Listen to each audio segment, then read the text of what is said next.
Hi guys, welcome back to my YouTube channel. ಎಲ್ಲರೂ ಹೇಗಿದ್ದೀರಾ? ಚೆನ್ನಾಗಿದ್ದೀರಾ ಅಂತ ಅಂದ್ಕೊಳ್ತೀನಿ. ಸೊ ನಾನು ಕೂಡ ಚೆನ್ನಾಗಿದ್ದೀನಿ. ಇವತ್ತು ಲಂಚ್ಗೆ ನಾನು ಮೊಳಕೆ ಕಾಳು ಸಾಂಬಾರ್ ಮಾಡೋಣ ಅಂತ ಅಂದ್ಕೊಂಡಿದ್ದೆ. ಸೊ ಈ ರೆಸಿಪಿನ ನಿಮ್ಗೆ ಯಾಕೆ ನಾನು ತೋರಿಸಬಾರ್ದು ಅಂತ ಹೇಳ್ಬಿಟ್ಟು ನಾನೆಲ್ಲ ರೆಡಿ ಮಾಡ್ಕೊಂಡಿದ್ದೀನಿ. ಸೊ ಬನ್ನಿ ಈಸಿಯಾಗಿ ಮಸಾಲೆ ಹಾಕಿ ಮೊಳಕೆ ಕಾಳು ಸಾಂಬಾರನ್ನ ಹೇಗೆ ಮಾಡೋದು ಅನ್ನೋದನ್ನ ನಾನು ನಿಮಗೆ ತೋರಿಸ್ತೀನಿ. ಸೊ ಫಸ್ಟಿಗೆ ನಾನು ಮೊಳಕೆ ಕಾಳನ್ನು ನೆನೆಸಿ ಇಟ್ಕೊಂಡಿದ್ದೆ. ಇವಾಗ ವಾಶ್ ಮಾಡಿ ಎತ್ತಿಟ್ಕೊಂಡಿದ್ದೀನಿ. ಇದಕ್ಕೆ ತರಕಾರಿ ಏನಿರುತ್ತೆ ನೀವು ಇದನ್ನು ತಗೋಬೋದು. ಸೊ ನನ್ನ ಹತ್ರ ಅಟ್ ಪ್ರೆಸೆಂಟ್ ಇದ್ದಿದ್ದು ಮನೆಯಲ್ಲಿ ಬೀನ್ಸು, ಬದನೆಕಾಯಿ, ಕ್ಯಾಪ್ಸಿಕಮ್ ಇತ್ತು, ಮತ್ತು ಆಲೂಗೆಡ್ಡೆ. ಸೊ ಇಷ್ಟು ತರಕಾರಿನ ನಾನು ಹಾಕ್ಕೊಂಡಿದ್ದೀನಿ. ಮತ್ತು ಇದಿಷ್ಟು ಸಾಂಬಾರ್ಗಾದರೆ ಇವಾಗ ಇದು ಮಸಾಲೆ. ಸೊ ಮಸಾಲೆಗೆ ಏನೇನು ಬೇಕು ಅಂತಂದರೆ, ಸೊ ಮಸಾಲೆ ರೆಡಿ ಮಾಡ್ಕೊಳ್ಳೋದಕ್ಕೆ ನಾನು ಒಂದು ಚಿಕ್ಕ ಕಪ್ಪಲ್ಲಿ ಕಾಯಿ ತುರಿ ತೊಗೊಂಡಿದ್ದೀನಿ, ಮತ್ತು ಮೀಡಿಯಮ್ ಸೈಜ್ದು 2 ಟೊಮ್ಯಾಟೊ ತೊಗೊಂಡಿದ್ದೀನಿ, ಒಂದು ದೊಡ್ಡ ಸೈಜು ಈರುಳ್ಳಿ ತೊಗೊಂಡಿದ್ದೀನಿ, ಸ್ವಲ್ಪ ಬೆಳ್ಳುಳ್ಳಿ ಮತ್ತು ಶುಂಠಿ, ಒಂದೇ ಟೇಬಲ್ ಸ್ಪೂನಷ್ಟು ಉರ್ಗಡ್ಲೆ ತೊಗೊಂಡಿದ್ದೀನಿ, ಮತ್ತು ಕೊತ್ತಂಬರಿ ಸೊಪ್ಪು ತೊಗೊಂಡಿದ್ದೀನಿ. ಸೊ ಇದಿಷ್ಟು ರುಬ್ಕೊಳ್ಳೋದಕ್ಕಾಗತ್ತೆ ಇದಿಷ್ಟನ್ನ ನಾವು ಮಸಾಲೆಗೆ ರುಬ್ಕೊಳ್ಳೋದಕ್ಕೆ ಅಂತ ರುಬ್ಕೊಳ್ಳೋದಕ್ಕೆ ರೆಡಿ ಮಾಡ್ಕೊಳ್ಳೋಣ ಬನ್ನಿ. ಸೊ ಫಸ್ಟಿಗೆ ನಾನು ಕಾಯಿ ತುರಿ ಹಾಕೊಳ್ತಾ ಇದ್ದೀನಿ.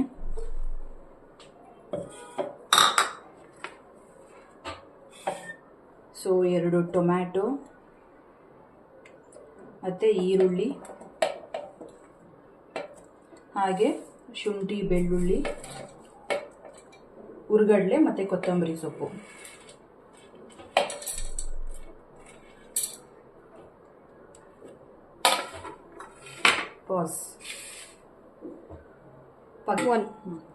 ಓಕೆ, ಇವಾಗ ಇದಿಷ್ಟು ನಾನು ಏನು ಹಾಕೊಂಡಿದ್ದೀನಿ, ಇದಕ್ಕೆ ಸ್ವಲ್ಪ ನೀರು ಹಾಕೊಂಡು ಇದನ್ನು ನಾವು ರುಬ್ಕೊಳ್ಳೋಣ.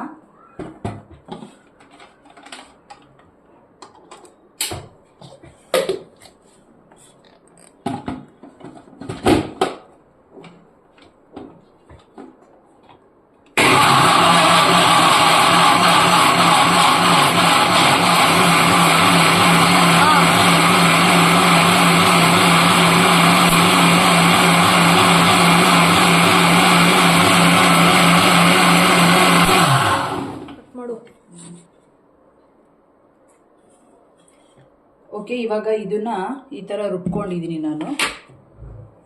ಸೊ ಇದಕ್ಕೆ ಇವಾಗ ಸಾಂಬಾರ್ ಪುಡಿನ ಹಾಕೋಬೇಕಾಗತ್ತೆ.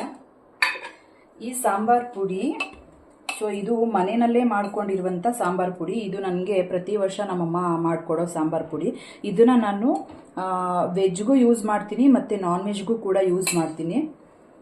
ಈ ಸಾಂಬಾರ್ ಪುಡಿನ ನಾನು ವೆಜ್ಗೂ ಯೂಸ್ ಮಾಡ್ತೀನಿ ಮತ್ತು ನಾನ್ ವೆಜ್ಗೂ ಕೂಡ ಯೂಸ್ ಮಾಡ್ತೀನಿ. ಸೊ ಟೇಸ್ಟ್ ಕೂಡ ತುಂಬ ಚೆನ್ನಾಗಿರುತ್ತೆ ಇದಕ್ಕೆ ಯಾವುದೇ ಥರ ನಾವು ಎಕ್ಸ್ಟ್ರಾ ಪೌಡರ್ನ ಆ್ಯಡ್ ಮಾಡ್ಕೋಬೇಕು ಅನ್ನೋದೆಲ್ಲ ಏನಿರಲ್ಲ. ಸೊ ಎಲ್ಲ ಮಸಾಲೆ ಐಟಮ್ಸ್ಗಳು ಏನೇನು ಬೇಕು ಇದಕ್ಕೆ ಎಲ್ಲ ಇದರಲ್ಲೇ ಹಾಕಿ ಮಾಡಿರ್ತಾರೆ. ಸೊ ಇವಾಗ ಇದನ್ನು ನಾನು ಒಂದು 2 ಸ್ಪೂನಷ್ಟು ಹಾಕೊಳ್ತಾ ಇದ್ದೀನಿ. ಸೊ ಮತ್ತೆ ಈಗ ಇನ್ನೊಂದು ಸ್ವಲ್ಪ ನೀರು ಹಾಕ್ಕೊಂಡು ಇದಕ್ಕೆ ರುಬ್ಕೋಬೇಕು. ಮತ್ತು ಇದಕ್ಕೆ ಇನ್ನು ಸ್ವಲ್ಪ ನೀರು ಹಾಕ್ಕೊಂಡು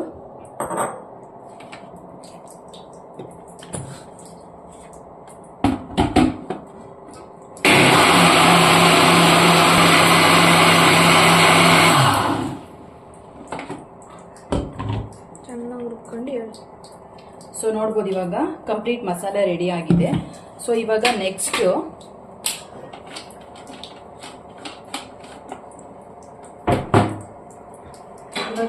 ನಾನು ಇಲ್ಲಿ ಯಾವುದೇ ಥರ ಕಾಳಾಗಿರ್ಬೋದು ಅಥವಾ ತರಕಾರಿ ಆಗಿರ್ಬೋದು, ಈರುಳ್ಳಿ ಆಗಿರ್ಬೋದು, ನಾನಿಲ್ಲಿ ಒಗ್ಗರಣೆ ಮಾಡ್ತಾ ಇಲ್ಲ ಎಣ್ಣೆ ಹಾಕಿ. ಯಾಕೆ ಅಂದರೆ ಇವಾಗ ಇದಕ್ಕೆ ಎಲ್ಲ ಕಾಳುಗಳು, ತರಕಾರಿ, ಈರುಳ್ಳಿ ಹಾಕಿ ಮಸಾಲೆ ಹಾಕಿಬಿಟ್ಟು ಸೊ ಉಪ್ಪು ಹಾಕಿ 2 ವಿಷಲ್ಲು ಬಂದ ಮೇಲೆ, ಸೊ ಕುಕ್ಕರ್ 2 ವಿಷಲ್ ಆದಮೇಲೆ ಸೊ ಲಾಸ್ಟಲ್ಲಿ ನಾನು ಒಗ್ಗರಣೆ ಹಾಕ್ಕೊಳ್ತೀನಿ. ಸೊ ನೀವು ಕೇಳ್ಬೋದು ಒಗ್ಗರಣೆ ಹಾಕಿ ಮಾಡ್ಬೋದಲ್ವಾ ಅಂತ. ಇಲ್ಲ, ಈ ಥರ ಮಾಡಿ ಸಾಂಬಾರೆಲ್ಲ ರೆಡಿ ಆದಮೇಲೂ ಕೂಡ ನಾವು ಸಪ್ರೇಟಾಗಿ ಒಗ್ಗರಣೆ ಹಾಕೊಂಡ್ರೆ ಟೇಸ್ಟ್ ಕೂಡ ಇನ್ನೂ ಚೆನ್ನಾಗಿ ಬರುತ್ತೆ. ಸೊ ಇವಾಗ ನಾನು ಇದಕ್ಕೆ ಮೊಳಕೆ ಕಟ್ಕೊಂಡಿರೋ ಕಾಳನ್ನು ಹಾಕೊಳ್ತಾ ಇದ್ದೀನಿ.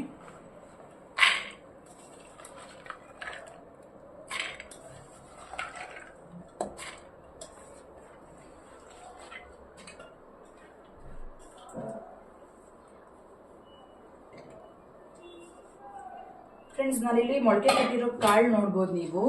ಇದರಲ್ಲಿ ನಾನು ಕಡಲೆಕಾಳು, ಬಟಾಣಿ, ಹೆಸರು ಕಾಳು ಮತ್ತು ತಗಣಿ ಕಾಳನ್ನು ನಾನು ನೆನೆಸಿ ಮೊಳಕೆ ಕಟ್ಕೊಂಡಿದ್ದೀನಿ ನಾನು.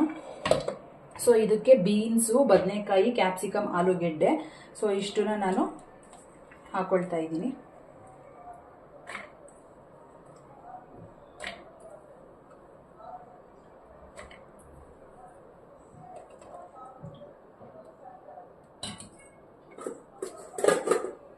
ಸೊ ಈರುಳ್ಳಿ ಏನು ಕಟ್ ಮಾಡ್ಕೊಂಡಿದ್ವಿ ಅದನ್ನು ಕೂಡ ಸೇರಿಸ್ಕೊಳ್ಳೋಣ. ಸೊ ಈಗ ಮಸಾಲೆ ಏನು ನಾವು ರುಬ್ಬಿಟ್ಕೊಂಡಿದ್ದೀವಿ ಇದನ್ನು ಪೂರ್ತಿಯಾಗಿ ನಾವು ಮಸಾಲೆನ ಹಾಕ್ಕೊಳ್ಳೋಣ.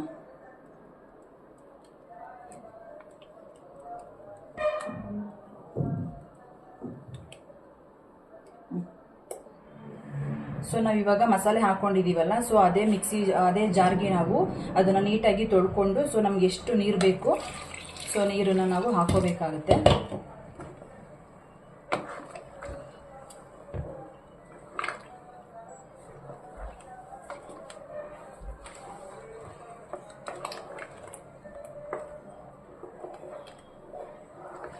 ನಾನು ಇವಾಗ ಮಾಡ್ಕೊತಿರೋ ಸಾಂಬಾರ್ ಕ್ವಾಂಟಿಟಿ ಬಂದು ಇವಾಗ ಮಧ್ಯಾಹ್ನ ಲಂಚ್ಗೂ ಆಗುತ್ತೆ ಮತ್ತು ನೈಟ್ ಡಿನ್ನರ್ಗೂ ಕೂಡ ಆಗುತ್ತೆ. ನಾವು 4 ಜನ ಇರೋದ್ರಿಂದ ಸೊ ನಮಗೆ 2 ಟೈಮ್ಗೆ ಈ ಸಾಂಬಾರು ಆಗುತ್ತೆ. ಸೊ ಈ ಥರ ನಾನು ಇಷ್ಟು ಕ್ವಾಂಟಿಟಿನಲ್ಲಿ ಈ ಥರ ತೆಳುಗೆ ಮಾಡ್ಕೊಂಡಿದ್ದೀನಿ. ಇವಾಗ ಇದಕ್ಕೆ ಉಪ್ಪು ಹಾಕಿಬಿಟ್ಟು ಇವಾಗ ರುಚಿಗೆ ತಕ್ಕಷ್ಟು ಎಷ್ಟು ಬೇಕಷ್ಟು ಉಪ್ಪು ಹಾಕಿಬಿಟ್ಟು, ನೀವು ಕಲ್ಲುಪ್ಪಾದರೂ ಹಾಕೋಬೋದು ಅಥವಾ ಪುಡಿ ಉಪ್ಪಾದರೂ ಹಾಕೋಬೋದು. ಸೊ ನಾನು ಇವಾಗ ಇದಕ್ಕೆ ಉಪ್ಪು ಹಾಕಿ ನೀಟಾಗಿ ಮಿಕ್ಸ್ ಮಾಡಿಬಿಟ್ಟು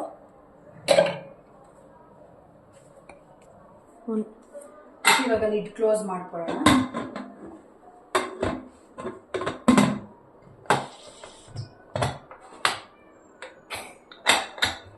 ಸೊ ಇವಾಗ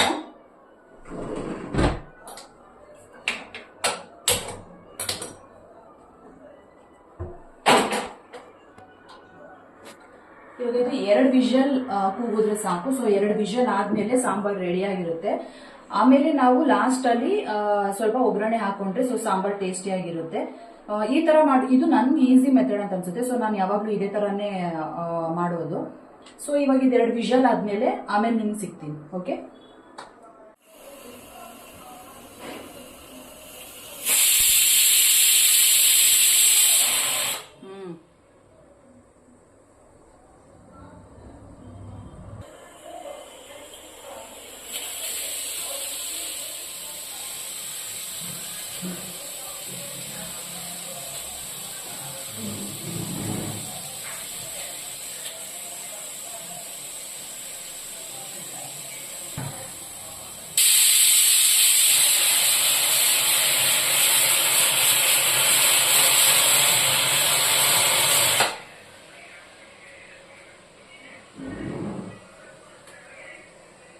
ಓಕೆ ಗೈಸ್, ಇವಾಗ 2 ವಿಷಲ್ ಆಗಿದೆ.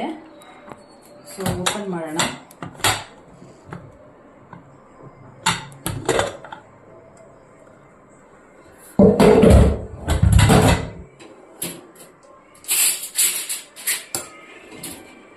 ಸೊ ನೋಡ್ತಿರ್ಬೋದು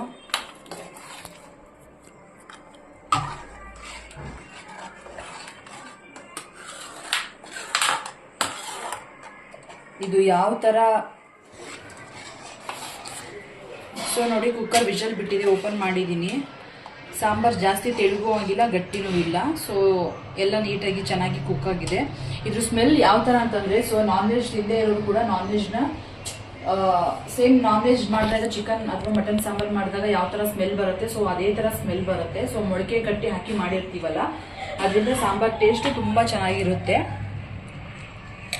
ನಿಮಗೆ ಸಾಂಬಾರ್ ಪೌಡರ್ ರೆಸಿಪಿ ಬೇಕು ಅಂತಂದರೆ, ಸೊ ನಮ್ಮಮ್ಮ ಮಾಡಿದ ಸಾಂಬಾರ್ ಪೌಡರ್ನ ವೆಜ್ಗೂ ಯೂಸ್ ಮಾಡ್ಬೋದು, ನಾನ್ ವೆಜ್ಗೂ ಯೂಸ್ ಮಾಡ್ಬೋದು. ನಿಜವಾಗ್ಲೂ ತುಂಬಾ ಚೆನ್ನಾಗಿದೆ ಅದು. ಆ ಸಾಂಬಾರ್ ಪೌಡರ್ ರೆಸಿಪಿ ನಿಮ್ಗೆ ಬೇಕು ಅಂತಂದರೆ ಸೊ ನೀವು ನಂಗೆ ಕಮೆಂಟ್ ಮಾಡಿ, ನಾನು ನಿಮಗೆ ತಿಳಿಸ್ಕೊಡ್ತೀನಿ. ಈಗ ಈ ಸಾಂಬಾರ್ ರೆಡಿ ಆಗಿದೆಯಲ್ಲ, ಸೊ ಇದಕ್ಕೆ ಒಗ್ಗರಣೆನ ಹಾಕೊಳ್ಳೋಣ ಲಾಸ್ಟಿಗೆ. ನಾನು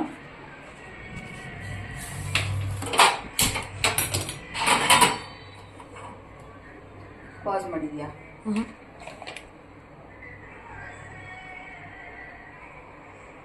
ಹೇಳು. 1 ಟೇಬಲ್ ಸ್ಪೂನ್ 2 ಟೇಬಲ್ ಸ್ಪೂನ್ ಅಂತ. ನೋಡಿ ಸ್ವಲ್ಪ ಎಣ್ಣೆ ಹಾಕಿದ್ದೀನಿ ಇದಕ್ಕೆ. ಇದು ಬಿಸಿ ಆದಮೇಲೆ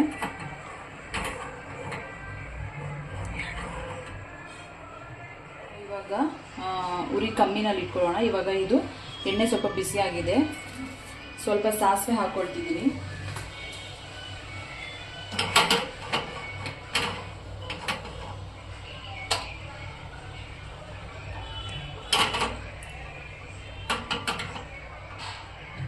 ಸೊ ಇವಾಗ ಇದಕ್ಕೆ ನಾನು ಬೆಳ್ಳುಳ್ಳಿನ ಜಜ್ಕೊಂಡಿದ್ದೀನಿ, ಹಾಗೆ ಒಂದೇ ಒಂದು ರೆಡ್ ಮೆಣಸಿನ್ಕಾಯಿ ತೊಗೊಂಡಿದ್ದೀನಿ, ಹಾಗೆ ಸ್ವಲ್ಪ ಕರಿಬೇವು ತೊಗೊಂಡಿದ್ದೀನಿ ಅಷ್ಟೇ. ಇವಾಗ ಇದನ್ನ ಸೈಡಿಗೆ ಇಟ್ಕೊಂಡು ಆಫ್ ಮಾಡ್ಕೊಂಡಿದ್ದೀನಿ.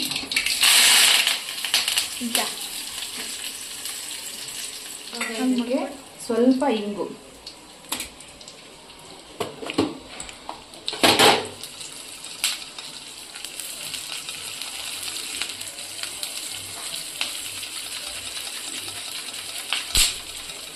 ಸೊ ಓಕೆ, ಇವಾಗ ಇದಕ್ಕೆ ಮಿಕ್ಸ್ ಮಾಡೋಣ ಈಗ.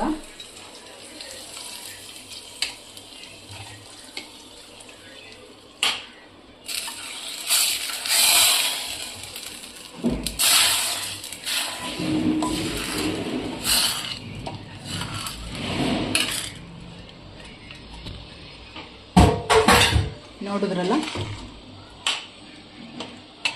ಇಷ್ಟು ಇವಾಗ ಈ ಸಾಂಬಾರ್ ರೆಡಿಯಾಗಿ. ಓಕೆ ಗೈಸ್, ಇಷ್ಟೇ ಈ ಸಾಂಬಾರ್ ರೆಸಿಪಿ. ಈ ವಿಡಿಯೋ ನಿಮಗೆ ಇಷ್ಟ ಆಗಿದೆ ಅಂತ ಅಂದ್ಕೊಳ್ತೀನಿ. ಇಷ್ಟ ಆಗಿದ್ದರೆ ನೀವು ಕೂಡ ಟ್ರೈ ಮಾಡಿ, ಕಮೆಂಟ್ ಮಾಡಿ.